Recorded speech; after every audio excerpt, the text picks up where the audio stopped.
Hi Pisces, this is Pisces Hub. Welcome to my channel. So for today's video, gagawa tayo ng think of a person reading. Okay, so mag-isip ka ng specific na tao, Pisces, and alamin natin kung ano yung nararamdaman niya sa'yo, ano yung intention niya sa'yo, any information, any messages tungkol sa taong to and sa'yo. Okay, gamitin natin itong dalawang tarot card natin dito. Alamin natin, okay? So, think of a person, Pisces, while we shuffle our cards, okay? So, reminder lang po na ito ay general reading. So, pwede pong mag-resonate sa'yo, pwede pong hindi. Okay, and this is a timeless reading, Pisces. So, kahit anong araw, buwan, taon, basta tumasayo, take mo lang, okay? And welcome po ang lahat ng gender, babae, lalaki, LGBT, ay pwede po to sa lahat, okay? So, kahit sino ka man, kahit anong araw mo man ito napanood, anong buwan, taon, basta mag-resonate yung reading sa'yo, take mo lang, okay? So, pwedeng you are the Pisces or you're dealing with someone na Pisces po, okay? So, mag-isip po kung sino po yung taong gusto ninyong malaman, and gamitin natin itong mga tarot cards natin for you and this person. Okay.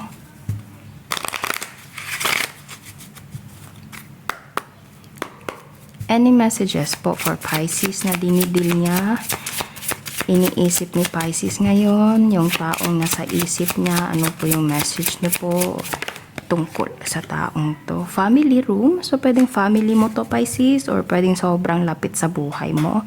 Pwedeng family member, or pwede ding asawa, boyfriend, girlfriend. Pwede na din yun kasi sobrang lapit mo na din sa taong yun. Okay? Or pwedeng, basta merong connection sa family. Okay? So, ano pa po yung message niyo po for Pisces sa araw na ito?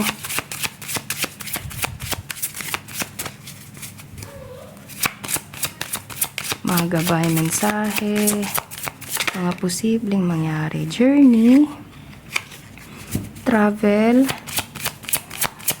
pwedeng merong magta-travel, pwedeng uuwi ka sa pamilya mo, Pisces, or pwedeng yung family mo is that's so cool. There's unexpected income. So, pwedeng meron kang matatanggap na parang pwedeng career, trabaho, opportunity. Okay? And pwedeng papunta sa pwedeng ikaw yung magbibigay or pwedeng ikaw yung makakatanggap, and pwedeng uuwi ka sa pamilya mo, Pisces, or pwedeng makakatulong ito sa'yo sa pamilya mo. There's a family room and there's a journey and unexpected income. So, pwedeng maglalakbay ka muna, Pisces, because of this opportunity right here, okay? So, merong coin, no? Sobrang laking coin.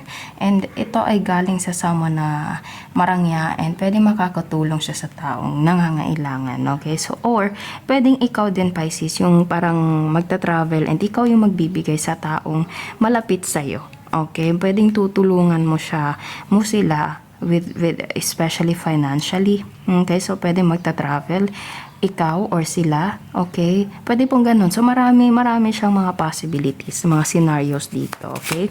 So, any messages po for Pisces? Pwedeng family mo to, Pisces, family member, okay? Na ano dito, malapit sa kung hindi naman family, parang pamilya mo na din yung turing mo sa kanya. Pwede pong ganun, okay? Kahit sino man, pwedeng kaibigan, okay, yung mga taong malapit. Oh, there's a 8 of Pentacles, Knight of Cups, and King of Pentacles. Lumabas to kanina. Sa reading natin ngayon, merong lumabas na ano. So, eto, hindi natin to ilalagay dito, pero i-open natin para alam natin kung ano yung ano. Okay. There's a Death, there's a Sun, and there's a 7. Okay. Pisces.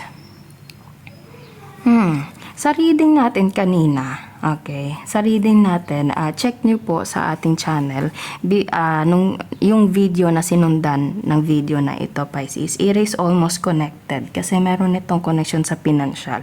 Okay, it is almost connected, kasi sa reading na yon merong parang medyo ano lang sa trabaho, okay, and someone na katrabaho and pwedeng magre-resign or something na hindi ganun kaayos na sitwasyon doon sa reading because of someone na katrabaho or pwede merong connection sa trabaho po. And ngayon dito, you're dealing with someone, pwedeng family member mo to, Pisces, na pwedeng tutulong sa'yo. Tutulungan ka ng taong to or ikaw yung tutulong sa taong to, Pisces, okay?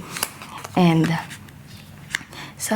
okay, basahin natin to. Medyo marami yung cards pero basahin natin, okay? Kasi sobrang ganda. Maganda yung lumabas dito, Pisces, okay? So as I said kanina, pwedeng ito ay someone na malapit sa buhay mo, pwedeng family member mo mismo or pwedeng pamilya mo na din yung turing niya sa iyo or turing mo sa kanya, and pwedeng merong journey, pwedeng uuwi ka sa family mo, Pisces, or ikaw yung pupunta ka muna, okay? Maglalakbay ka muna because of this new income na darating sa'yo, okay? And again, pwedeng meron itong connection sa trabaho. Kasi feeling ko meron tayo ditong parang bagong trabaho, Pisces. New income, okay? Kasi unexpected siya eh. Okay, and there's an 8 of Pentacles. So, pwedeng makakatanggap ka. Nasundan siya ng Knight of Cups, which is galing kay King of Pentacles, okay? So, or pwedeng papunta kay King of Pentacles. Pwedeng ikaw to, Pisces. Okay, kung sino man yan. Okay, there's someone na pwedeng there's someone na malapit sa'yo, Pisces, na pwedeng makakatulong sa'yo, magbibigay sa'yo ng another opportunity na makakatulong sa'yo, especially financial.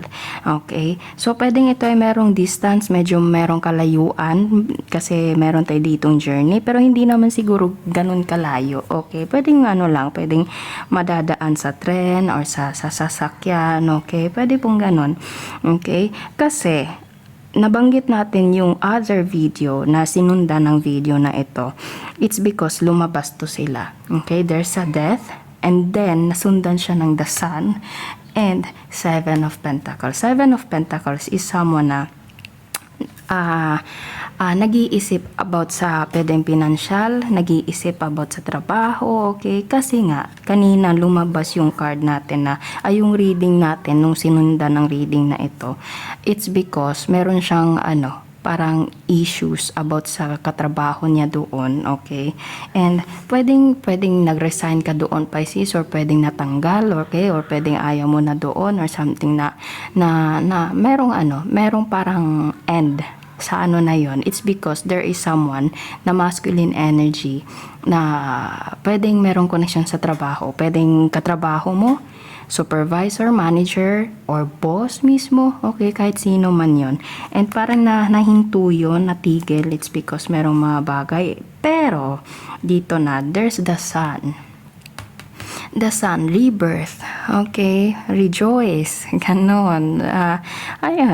Kumbaga, sa kung ano man yung natigil, napapansin nyo, Pisces, palubog na yung araw, pero dito, lumiwanag, okay? Merong maganda, merong mas malaking araw na darating liwanag para sa'yo, Pisces. And this is such a good energy, good vibe, okay? Kasi meron tayo ditong horse na white, meron tayo ditong parang baby, okay? So yung nararamdaman mo is napakaganda, napakagaan, okay? And yung kung ano man yung iniisip mo because of that work, because syempre, 'di ba, pag meron kang mga bagay na mo sa trabaho, 'di ba, yung mga ganong sitwasyon, gusto mong mag-resign, gusto mong pero of course, hindi mo naman agad-agad gagawin yon kasi meron kang mga responsibilities sa bahay, sa trabaho, or yung kung ano man yun.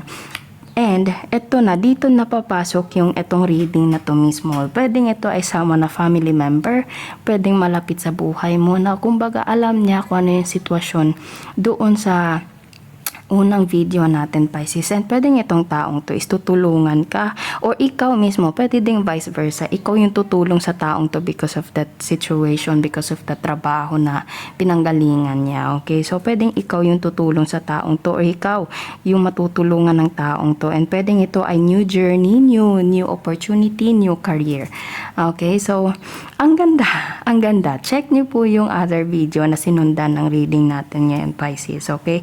Kasi konektado siya. Konektado siya. It's all about finances. It's all about work. It's all about career. It's all about like new beginning, new opportunity. Ganon. Kumbaga, ang ganda ng reading natin ngayon. Okay? Merong better opportunity na darating for you, Pisces, with this person, kung sino man itong iniisip mo. Okay? So, pwedeng you're dealing with the Earth sign, Taurus, Virgo, Capricorn, Water sign, Pisces, Cancer, Scorpio, Leo, and Scorpio. Okay, so yun po ang ating reading for Pisces sa araw na ito. Naway nagustuhan nyo po. Huwag nyo po sanang kalimutan na mag-like at mag-subscribe po sa ating channel and click the bell button para ma-notify po kayo sa next videos na i-upload natin. Okay, so thank you, Pisces, and God bless!